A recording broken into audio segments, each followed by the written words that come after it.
BJP leader और साबिक MLA फकीर मोहम्मद खान ने मुबैना तौर पर मारी खुद को गोली। तुलसी बाग श्रीनगर में खान के क्वार्टर पर पेश आया वाकया। मौके पर पहुंची पुलिस के आला हुक्काम।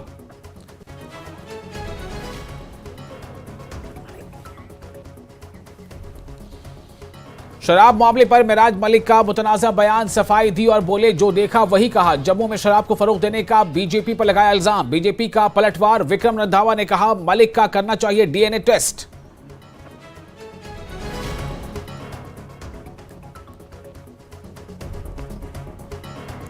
मेराज मलिक के बयान के बाद बड़ा सियासी तनाज़ा। असेंबली में भी हंगामा आई। मलिक ने कहा नहीं बोला किसी बिरादरी के खिलाफ। बीजेपी ने की कार्रवाई की मांग। कहा एनसी के इशारों पर चल रहे हैं मलिक। एनसी ने की तरदीद। शब्बीर कुले ने लगाया गुज़िश्ता 6 बरसों में आवाम के पैसे का बेदरीग खर्च करने का इल्जाम।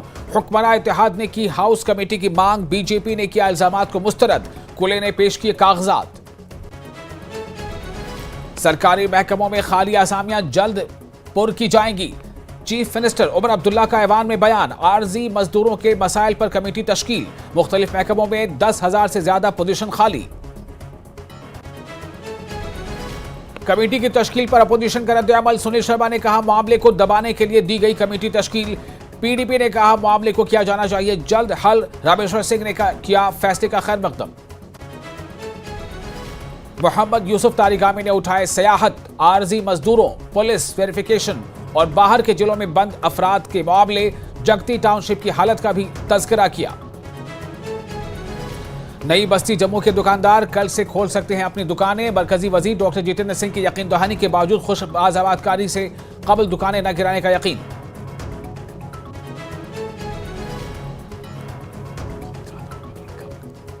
गुलशनाबाद, हैदरपुरा, श्रीनगर में सैकड़ों घर और गलियां ज़ेर-ए-आब। मुतालिकीन की बेहिसी के बायस निकासी आब का निजाम नाकाम। हुकूमत और एसएमसी से फौरी इक़दाम की मांग। Patanjali Dant Kanti, truth paste, complete oral health का सच।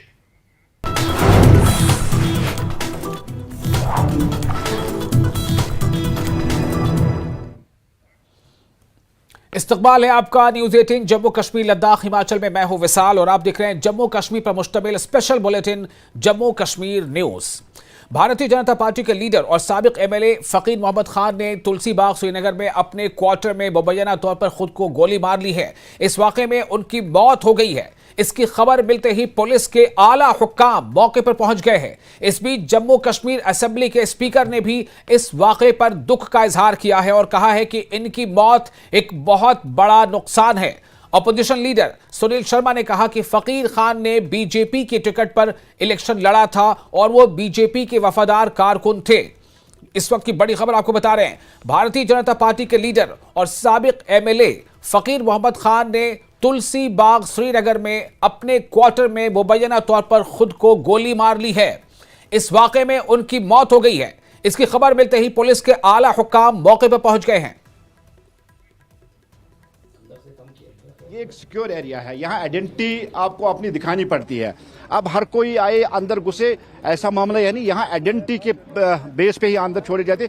हो सकता है पुलिस ने उनकी वेरिफिकेशन की हो या उनसे पूछा होगा, वो मामला हो सकता है, लेकिन उनकी फैमिली अंदर पहुंच गई, वो लाश के साथ चले गए और हम भी वहीं जा रहे हैं। बीजेपी प्रवक्ता की भी बात आप सुन रहे थे। मुदस्सिर कादरी हमारे साथ जुड़ चुके हैं, हमारे रिपोर्टर इस खबर पर ज्यादा जानकारी के साथ। मुदस्सिर, इस वक्त क्या सिचुएशन है, लोग क्या कह रहे हैं? बिल्कुल बिल्कुल विशाल, पहले हम अल्ताफ ठाकुर हमारे साथ मौजूद है तो इनसे जानने की कोशिश करेंगे। अल्ताफ साहब, अभी पूरा मामला क्या है?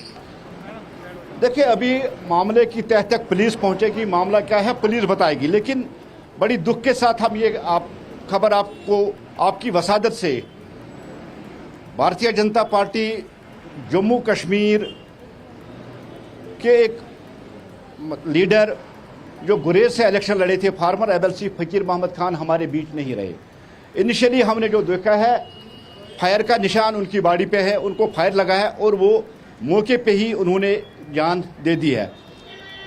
वो अंदर बैठे थे अपने क्वार्टर में, उनके पीएसओ भी साथ थे। अभी ये पुलिस इन्वेस्टिगेशन कर रही है कि मौत किस वजह से और मौत का जो वजह है क्या हो सकता है। हमें लगता है कि हमें पुलिस की इन्वेस्टिगेशन का वेट करना चाहिए और देखना चाहिए कि पुलिस क्या इन्वेस्टिगेट कर रही है और हमें उस तक अभी वेट करना चाहिए। सुसाइड का कोई एंगल दिख रहा है आपको? देखिए, वो भी पुलिस इस सुसाइड का भी एंगल ढूंढ रही है और भी एंगल हो सकते हैं जो पुलिस ढूंढ रही है। मुझे लगता है हमें पुलिस की रिपोर्ट का ही वेट करना चाहिए। नहीं, कल शाम ही मिले थे। कल शाम ये जम्मू से आए थे यहाँ और मुझे मिले। सेहतमंद थे, तंदुरुस्त थे और दिमागी हालत भी उनकी बहुत अच्छी थी। कल 5 मिनट मेरे साथ बैठ के उन्होंने बात की, लेकिन ऐसा नहीं लगता था कि उनके चेहरे पे कोई इस हद तक स्ट्रेस है कि एक एक्सट्रीम स्टेप जो उन्होंने उठाया। लेकिन मामले की नज़ाकत को देखते हुए और जिस कंडीशन में इनकी मौत हुई है, हमें पुलिस की रिपोर्ट का इंतजार करना चाहिए। देखिए, जिस तरह से कुछ आवाज़ें आ रही, टैंकर एंगल कहीं इसमें दिख नहीं रहा है, क्योंकि ये सेफ एंड सिक्योर एरिया है। यहाँ पुलिस की देख रेख में या जो सिक्योरिटी है उसकी देख रेख में यहाँ वीआईपीज रहते हैं। टेरर एंगल नहीं दिख रहा।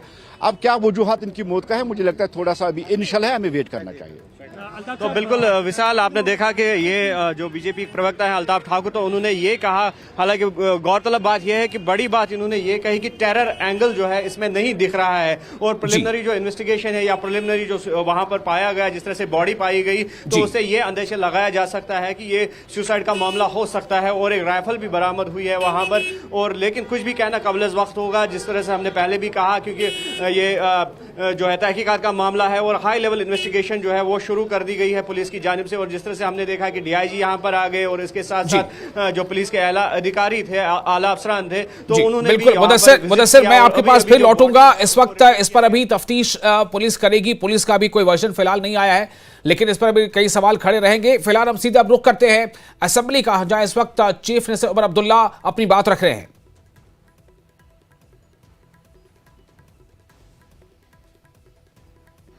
मेरे लिए बहुत आसान होता कि मैं तमाम डिपार्टमेंट से एक साइड रख के सिर्फ सियासी तकरीर करूं, लेकिन वो इस हाउस के साथ मेरी जिम्मेदारियों के साथ नाइंसाफी होती। 50 ऑनरेबल मेंबरों ने तकरीर की, ट्रेजरी बेंचेस से भी, ऑपोजिशन बेंचेस से। बहुत अच्छी अच्छी बातें आई, तैयारी करके ऑनरेबल मेंबरों ने तकरीर की। अब थोड़ी देर के लिए मैं सियासत एक साइड रख के अपने डिपार्टमेंट्स की जिम्मेदारी जो है वो यहां पे निभाऊं। हाउस से बाहर जाके सियासत जो है दोबारा शुरू कर लेंगे। महकमे मेरे पास बहुत हैं स्पीकर साहब। ये भी एक हमारी बराबरी का एक सबूत है कि यूटी होने के नाते हमारे ऊपर बाकी रियासतों के मुकाबले पाबंदियां ज्यादा हैं, लेकिन चलिए निभा लेंगे। कुछ बड़ी डिपार्टमेंट्स, कुछ छोटे। कोई ऑर्डर नहीं है जिनमें मैं बात करूंगा, लेकिन कोशिश करूंगा कि हर डिपार्टमेंट को टच करूं। शहरों से बात करते हैं क्योंकि जम्मू में है। हाउसिंग एंड अर्बन डेवलपमेंट का महकमा मेरे पास है। कोशिश की जा रही है कि शहरों को एक उनका जो इंफ्रास्ट्रक्चर है उसको बेहतर किया जाए। स्मार्ट सिटी के हवाले से हमारी शिकायतें रहीं, लेकिन अच्छी बात यह है कि आप लोग भी कोई स्मार्ट सिटी से खास मुतमैन है नहीं। मैं देख रहा था कट मोशन अपने पठानिया साहब का, जिसमें उन्होंने खासकर कहा poor implementation of smart city due to inadequate allocations, execution delays and poor quality control. रहे हैं स्मार्ट सिटीज में कुछ इस तरह के फैसले हुए जो कि अगर शायद इलेक्टेड गवर्नमेंट होता नहीं होते। सही कहा, शायद तनवीर ने अपनी तकरीर में कहा कि हमने स्मार्ट सिटी के तहत सड़कों को छोटा किया, फुटपाथ को बड़े किए। लेकिन अफसोस की बात यह है, फुटपाथ बनाने के बाद भी हम लोगों को उन फुटपाथ पे चलाने के लिए तैयार नहीं कर पाए। मैं आज भी कभी कभी फ्रस्ट्रेट होता हूं जब मैं लोगों को देखता हूं साइड पे 12 फुट 15 फुट का फुटपाथ और बिल्कुल प्लेन टाइल लगाए हुए, लेकिन चलेंगे सड़क पे। पार्किंग का इंतजाम होता है लेकिन गाड़ी पार्किंग में लगती नहीं। स्मार्ट सिटी के तहत हमने साइकिल पाथ बनाए। पता नहीं किसको ये शौक था कि हम साइकिल पाथ बनाएंगे। मुझे बताइए ना, कौन ऐसा शख्स है जो ये कहे आज जम्मू कश्मीर में कि ना मैं गाड़ी एक साइड रख के साइकिल पे चलूंगा। वो साइकिलें सड़ रही हैं, उस साइकिल पाथ पे लोग अब मोटरसाइकिल और स्कूटर चलाते हैं, लेकिन गाड़ी हम चला नहीं सकते। हमने पार्किंगें बनाई हैं मल्टी स्टोरी, कोई उसमें गाड़ी लगाने के लिए तैयार नहीं। इसमें हमारी सबकी साझा एक कोशिश रहनी चाहिए कि हम लोगों को तैयार करें वो इंफ्रास्ट्रक्चर इस्तेमाल करने के लिए। हमारी आदत है कि जिस दुकान में जाना है उसी दुकान के बाहर हमारी गाड़ी लगनी चाहिए। मजाल है कि हम 10 फुट पैदल चलने के लिए तैयार हैं। ट्रैफिक मैनेजमेंट जो है उसको जम्मू में, श्रीनगर में बेहतर करना होगा। जैम देखिए ना कितने, चलिए मैं तो निकल जाता हूं, कितने हमारे ऑनरेबल मेंबर जो हैं, खासकर वो जिनका पहला सवाल लगता है। पिछले दिनों आपके ऑनरेबल एक मेंबर थे जिनका पहला सवाल मिस हुआ क्योंकि वो ट्रैफिक में फंसे थे।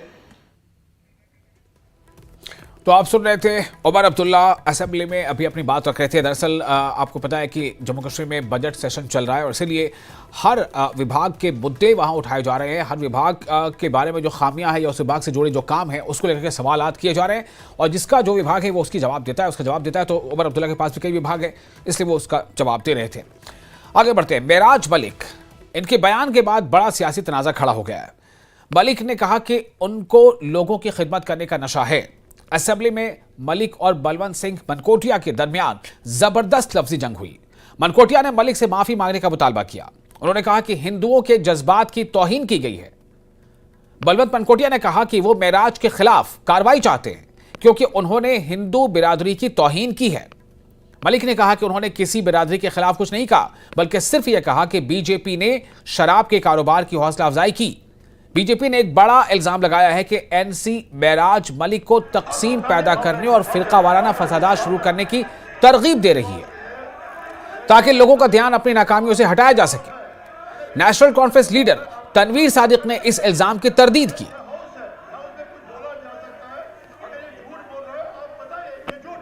हिंदू धर्म ऐसा शब्द, और ये कहते हैं कि नहीं सारे लोग शराब पीते हैं, क्या ये भावनाओं को ठेस नहीं पहुंचाया, क्या आहत नहीं किया? इसीलिए ये सदन बना है, इसीलिए इस असेंबली को कॉन्स्टिट्यूट किया गया है।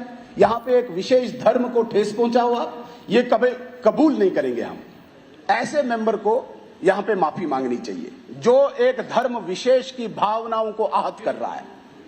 पूरा हाउस, मुझे लगता है ट्रेजरी बेंचेस को भी कहना चाहिए, अपने स्पीकर को, कि ऐसे व्यक्ति को या तो अलाउ नहीं करो। क्या यहां से जो बातें बाहर जाएंगी, बाहर सारे लोग चुप रहेंगे ऐसी बातों को सुन के? यही हम एक्सपेक्ट कर रहे हैं समाज से।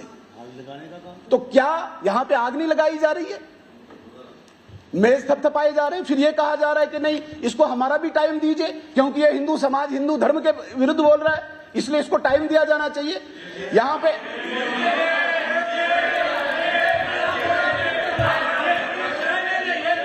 बीजेपी में ज्यादातर मेजॉरिटी कोई मुस्लिम एमएलए तो है नहीं।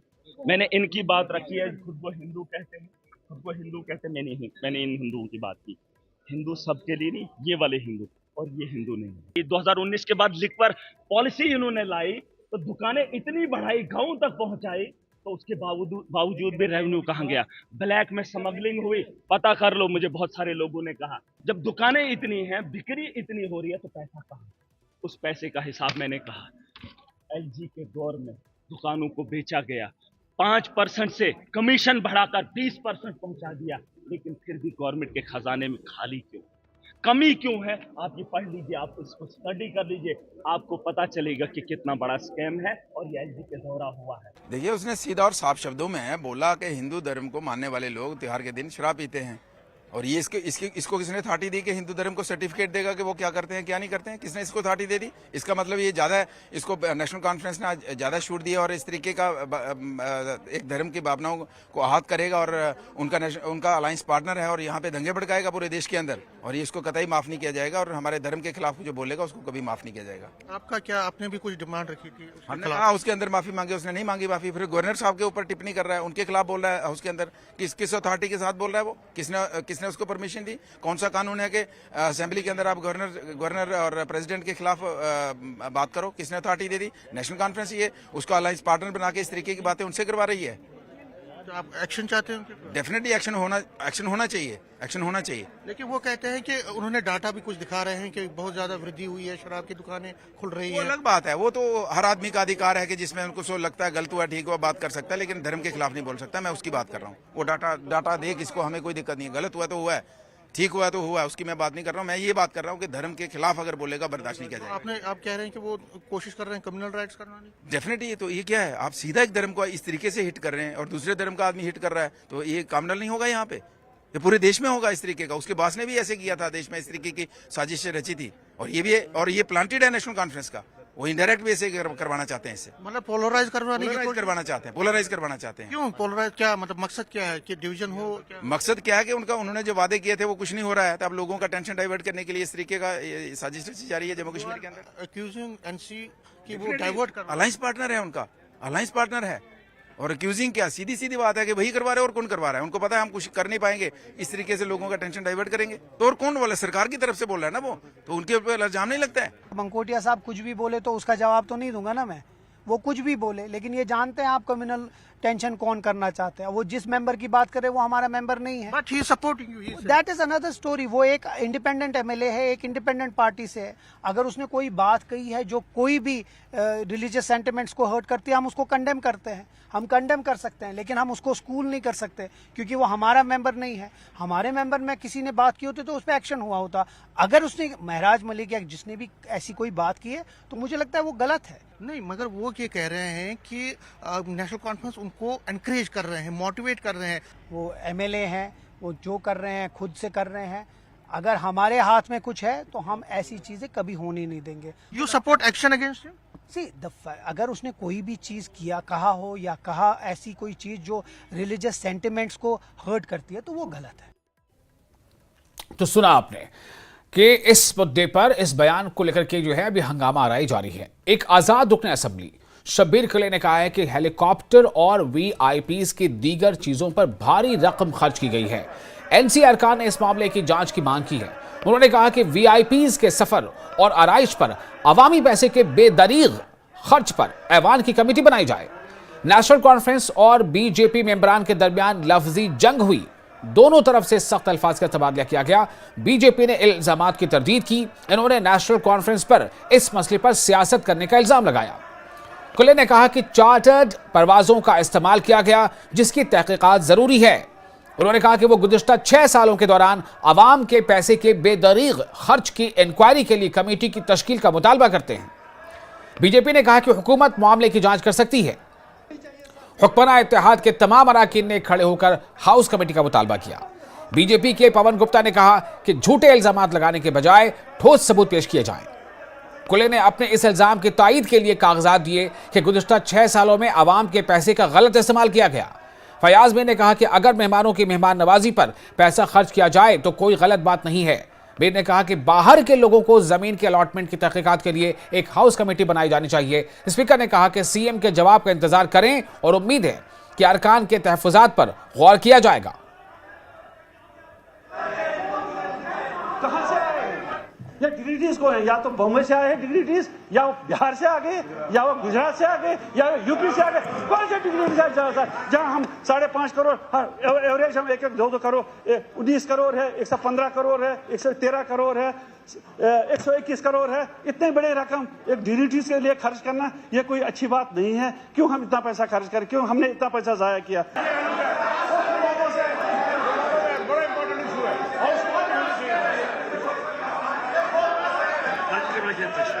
तो आपसे गुजारिश करते हैं कि इस सिलसिले में एक हाउस कमेटी बनाएं जिसमें सारे लोग शामिल हों और वो इसकी तह तक जाए और ये साबित और इसकी जो तहकीकात होनी चाहिए और टाइम।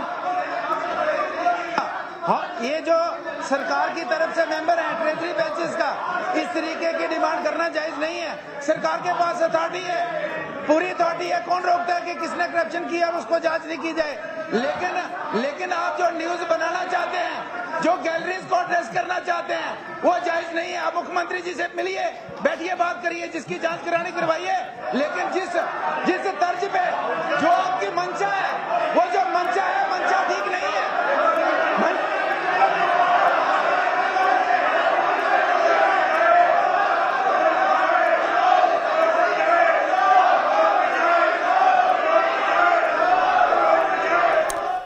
तो आपने सुना किस तरह से यहाँ पर असेंबली के अंदर इसको लेकर के जो है हंगामा राय हुई है, सिर्फ इस पर कि वीआईपीज के पीछे इतने पैसों का इस्तेमाल, इतने बेदरी खर्च क्यों किए गए, इसके लिए एक जांच कमेटी तश्कील दी जानी चाहिए। ये मांग थी जो एनसी के रुकन हैं उनके तरफ से। उसके बाद अपोजिशन ने इसकी मुखालफत की और फिर आप देखिए कि दोनों तरफ से, यानी ट्रेजरी बेंच और अपोजिशन में दोनों तरफ से जो अरकान है वो खड़े हो गए और एक दूसरे पर सवाल उठाने लगे। नेशनल कॉन्फ्रेंस के लीडर अली मोहम्मद सागर की जानिब से पाकिस्तान के साथ मुज़ाकरात की वकालत पर हिंदू तंजीमें बरहम हो गई हैं। राष्ट्रीय बजरंग दल के कारकुनान ने जम्मू में जबरदस्त एहतजाज करते हुए नेशनल कॉन्फ्रेंस के खिलाफ नारेबाजी की। मुजाहिरीन का कहना था कि पाकिस्तान के साथ जब भी बातचीत हुई उसने हमेशा भारत के खिलाफ साजिश की। उनका कहना था कि जब तक गोली है तब तक पाकिस्तान से बातचीत मुमकिन नहीं।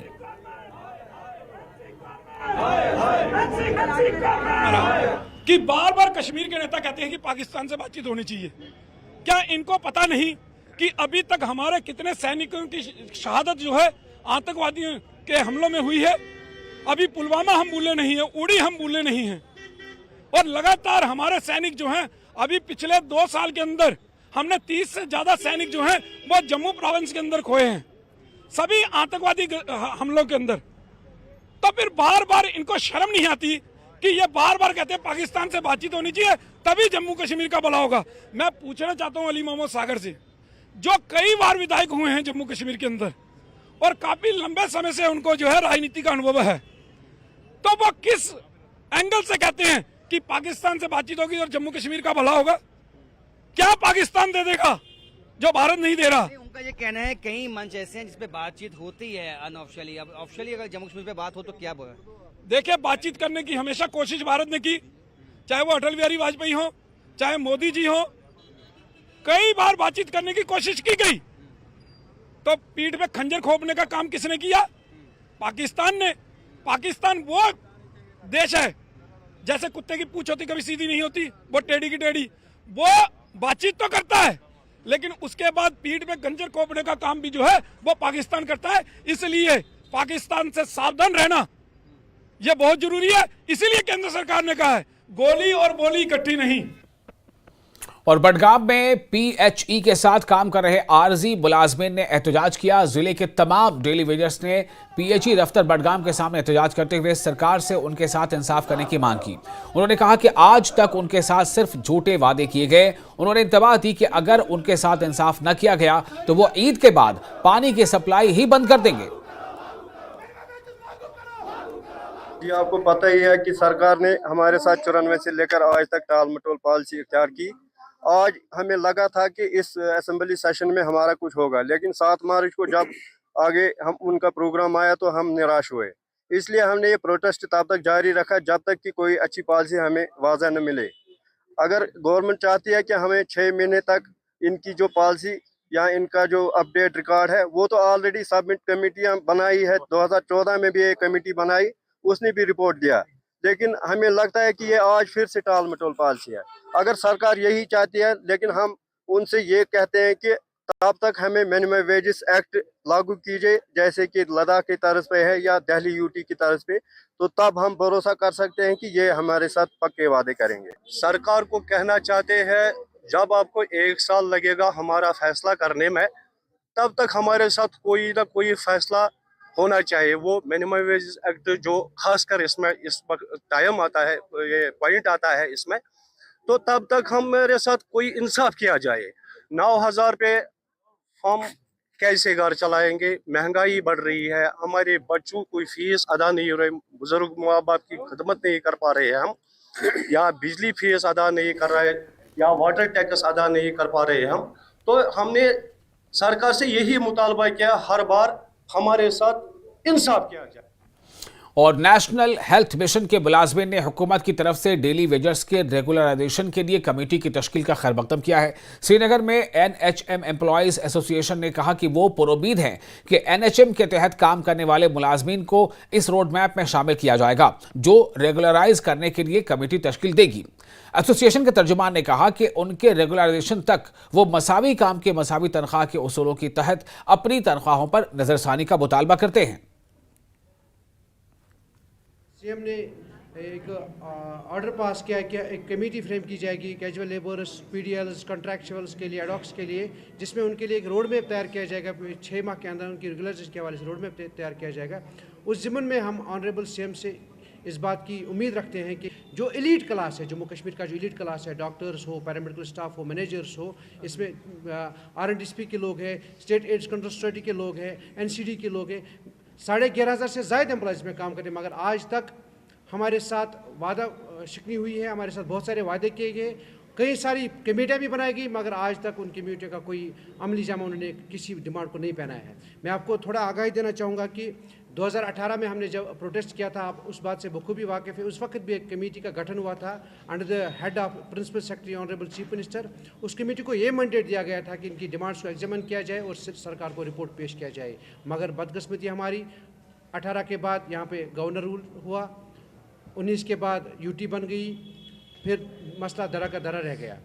उसके बाद एक और आर्डर निकाला गया 2018 में ही एक और कमेटी बनाई गई under the head of secretary GAD। उस कमेटी को भी यही मैंडेट दिया गया था, मगर उस कमेटी का भी आज तक पुरसानी हाल नहीं है। फाइनेंस डिपार्टमेंट में हम चाहते हैं, उसमें ये रिकमेंडेशन आई थी कि फेज वाइज इनकी रेगुलराइजेशन होनी चाहिए।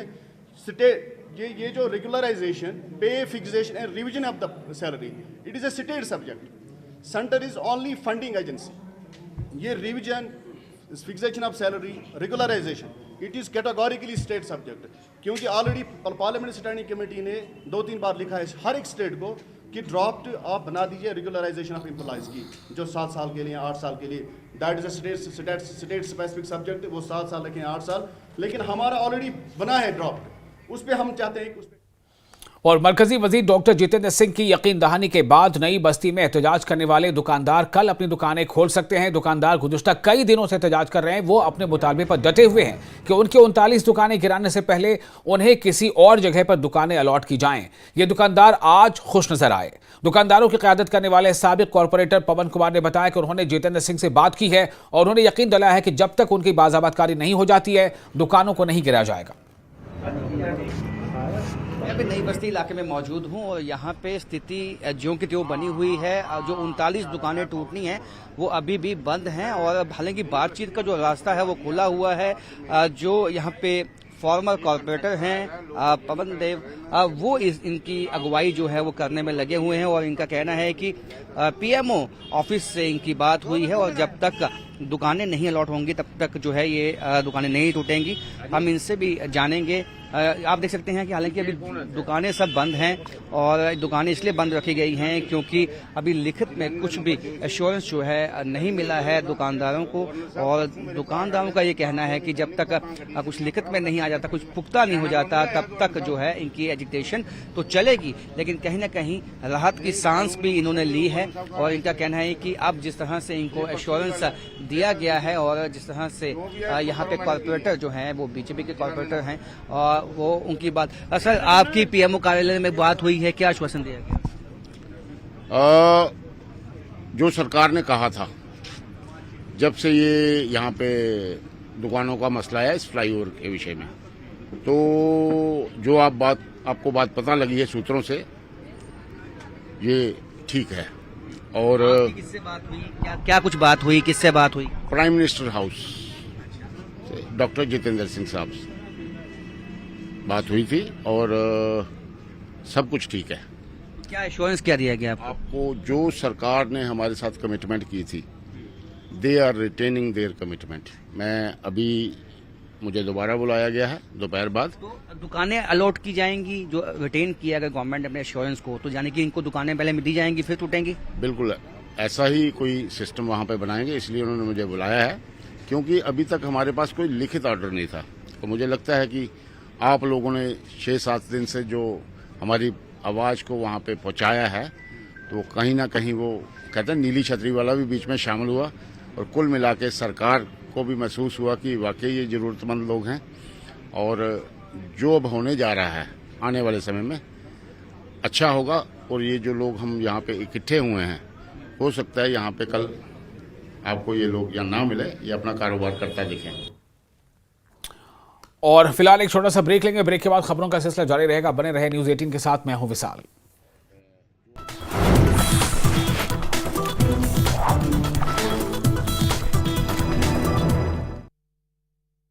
आप बहुत लकी।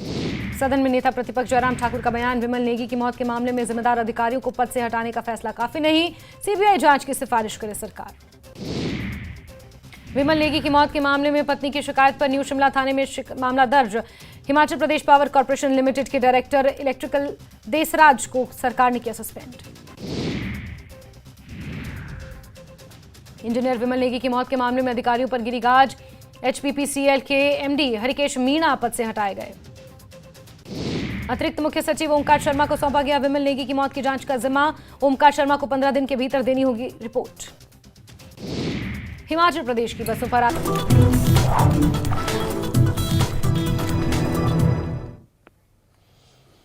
ब्रेक के बाद एक बार फिर आपका इस्तकबाल है न्यूज़ 18 जम्मू कश्मीर लद्दाख हिमाचल में। आप देख रहे हैं जम्मू कश्मीर पर मुश्तमिल special bulletin Jammu Kashmir news.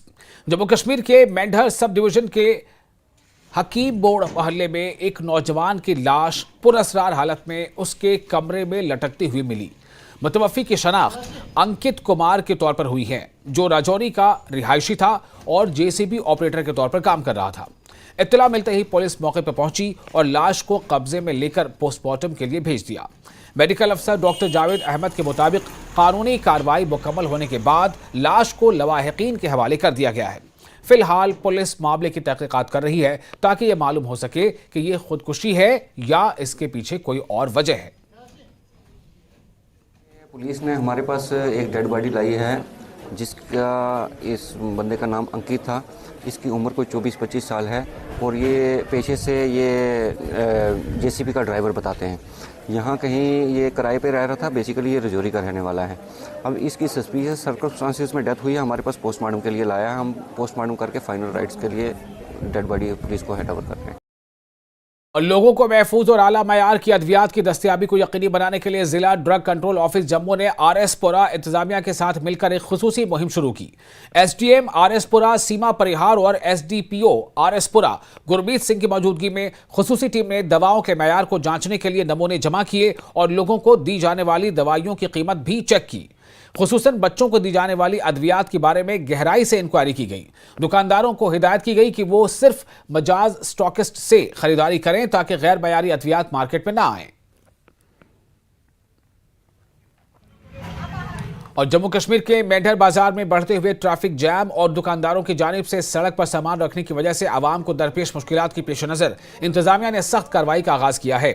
SDM Imran Kataria की सरबराही में एसडीपीओ तौसीफ अहमद, एसएचओ एजाज वानी और नायब तहसीलदार अफसर हुसैन समेत दीगर हुक्काम ने बाजार में मुआयना मुहिम चलाई। इस दौरान बस अड्डे और मरकजी बाजार में खड़े गाड़ियों की जाँच की गई और ड्राइवरों को सख्ती से हिदायत दी गई कि वो अपनी गाड़ियां मुकर्ररा जगहों पर ही पार्क करें। टाउन में ट्रांसपोर्ट करने बड़ी एक ट्रैफिक का एक बड़ा इशू रहता है, कंजेशन रहता है।